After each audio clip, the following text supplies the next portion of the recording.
غوث اعظم بمنے بے سر و ساما مددے قبلہ دین مددے کعبہ ایمان مددے انتظار کرم تست من عینی را اے خدا جو وہ خدا بین و خدا دا مددے بگیردہ بے بلا افتادہ کشتی ضعیفانو شکستہ رات و پشتی بحق کے خواجہ عثمان ہارون مدد کن یا معین الدین چشتی مدد کن یا معین الدین چشتی مدد کن یا معین الدین چشتی منبر پر جلوگر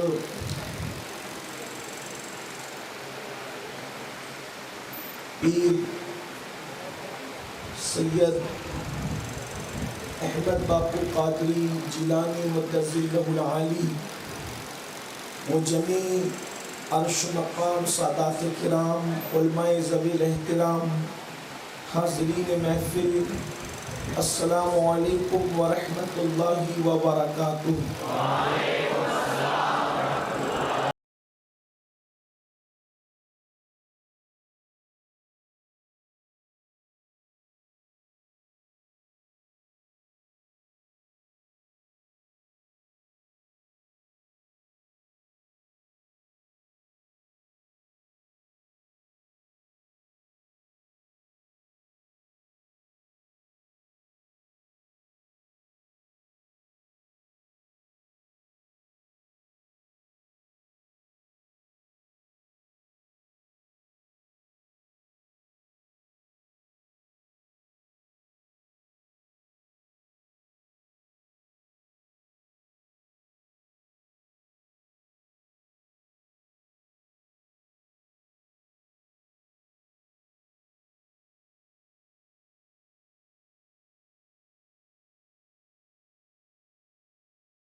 صلی اللہ تعالی علیہ وسلم۔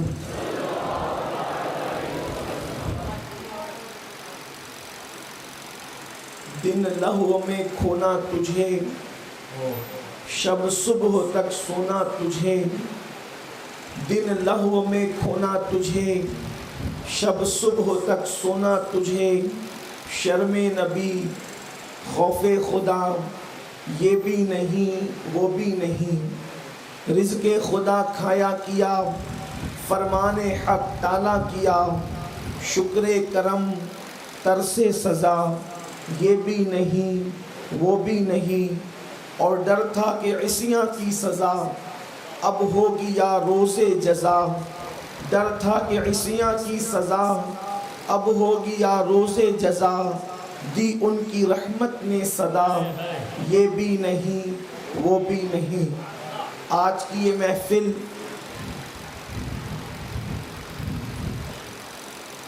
خاندان غوث اعظم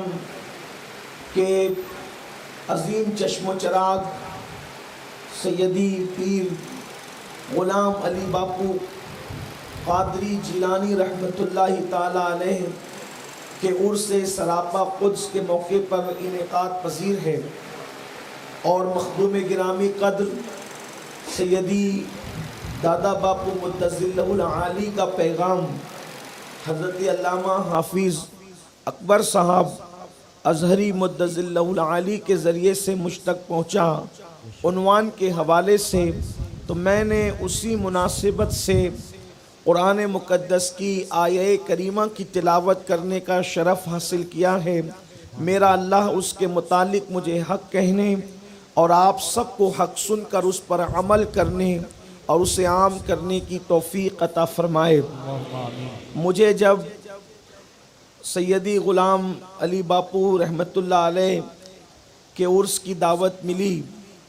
تو میں نے اس خوشی میں دعوت کو قبول کیا تھا کہ مخدوم گرامی قدر سیدی دادا باپو رحمت اللہ العالی کی دعائیں لے کر اپنے دامن میں لوٹوں گا اور ان کی زیارت سے اپنی آنکھوں کو مشرف کروں گا، لیکن شومی قسمت کے عرس سراپا قدس میں حاضر تو ہوا ہوں، مگر جس کی زیارت کی تمنا لے کر میں حاضر تھا وہ میری مراد ظاہری طور پر تو پوری نہ ہو سکی، اس لیے کہ اس علاقے کا یہ ایسا مرد قلندر ہے جس نے پورے علاقے کی سنیت پر ایک عظیم احسان کیا ہے، اور جب تک چاند سورج نکلتے اور ڈوبتے رہیں گے سیدی دادا باپو مدظ اللہ العالی کا یہ کارنامہ 14ویں رات کے چاند کی طرح انشاءاللہ تبارک و تعالی چمکتا اور دمکتا رہے گا۔ اللہ تعالیٰ انہیں دراز عمر بالخیر عطا فرمائیں، اور جس عذر کی وجہ سے وہ یہاں حاضر نہیں ہیں، یعنی کہ ان کی اہلیہ محترمہ مخدومہ سیدہ حجن کلثوم ان کی علالت کی وجہ سے، میں دعا کرتا ہوں اللہ پاک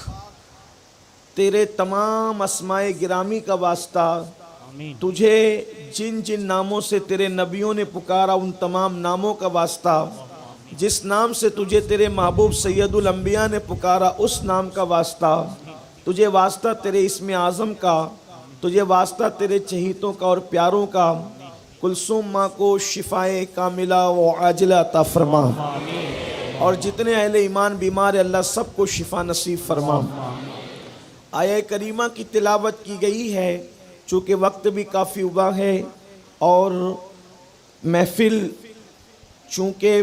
محدود، بلکہ جب محفلیں سجتی ہے تو لوگ یہ اعلان کرتے ہیں کہ محفلوں میں آؤ۔ یہ آج کی ایک ایسی محفل تھی جس کے لیے اعلان تھا کہ بھائی باہر کے لوگ اس محفل میں نہ آئیں، لیکن اس کے باوجود بھی بات اتنی ہے، ایک بات مجھے یاد آ گئی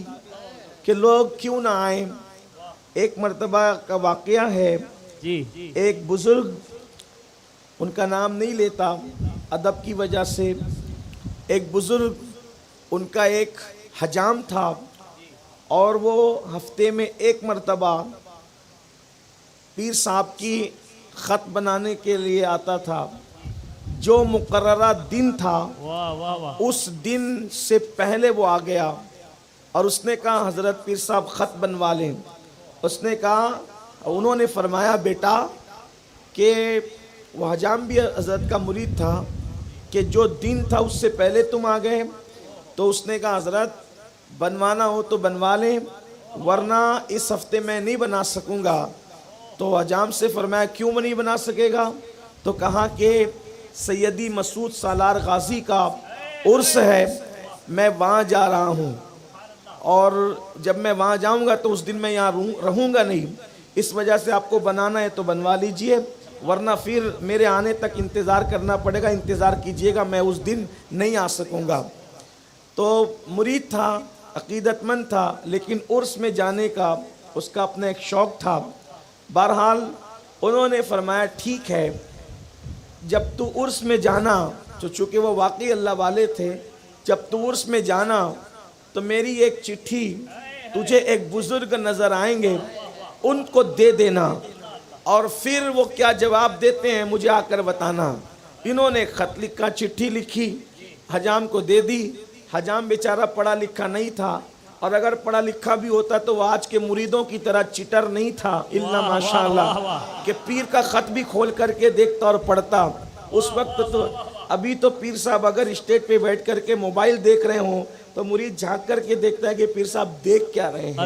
عقیدتوں کا حال یہ بھی ہے لوگوں کا، الا ماشاءاللہ سب کی بات نہیں کرتا، لیکن حالات بڑے نازک ہیں جن سے ہم گزر رہے ہیں۔ اللہ اکبر۔ لیکن وہ مرید تھا، واقعی مرید تھا، سچا مرید تھا،